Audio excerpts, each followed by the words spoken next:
The House passed a bill Wednesday to crack down on imports from China's Xinjiang region following a Senate dust-up last week that exposed Biden administration pressure on lawmakers to rein in the bill's language.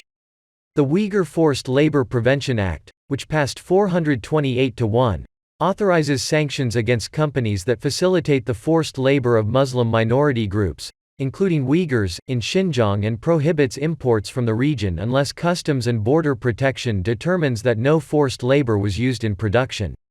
The chamber also passed a separate resolution Wednesday condemning the ongoing genocide and crimes against humanity being committed against Uyghurs and members of other religious and ethnic minority groups by the People's Republic of China. House Speaker Nancy Pelosi, California Democrat, said, "The United States Congress, on a bipartisan and bicameral basis, stands united in demanding that the People's Republic of China be held accountable and immediately cease its human rights abuses, from its genocide against the Uyghurs, to its long campaign of repression against the Tibetan people and to its assault on basic freedoms in Hong Kong and on the mainland. China continues to deny allegations that Uyghurs are used for forced labor."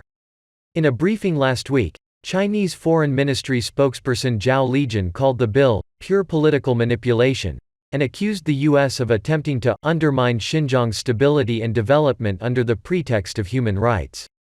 Last week, Senator Marco Rubio, Florida Republican, blocked progress on the annual defense policy bill over his objection to Democrats' last-minute removal of his amendment which would ban imports from China's Xinjiang region.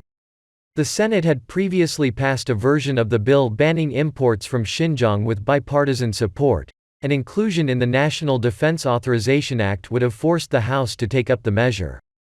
Democrats say the amendment would have caused a blue slip issue, a procedural matter concerning stipulations that legislation that raises revenue to be originated in the House.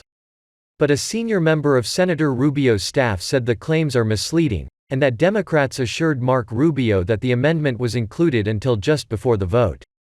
The Washington Post later reported that Deputy Secretary of State Wendy Sherman pressed Democratic lawmakers to take a more targeted and deliberative approach with the bill and determine which specific items would be banned.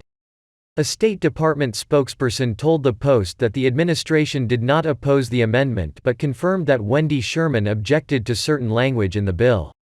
White House Press Secretary Jen Psaki also confirmed that the administration was engaged in negotiations and discussions between members of Congress, but she said that the administration does not oppose holding China accountable. Ahead of the House vote Wednesday, Mr. Rubio applauded his House colleagues for taking up the bill but expressed concern over outside pressure influencing votes on measures to hold China accountable. Mr. Rubio said, "I am glad the House is finally taking action to crack down on slave labor in China. However, the Biden administration and some big corporations are still working to make sure this bill never becomes law.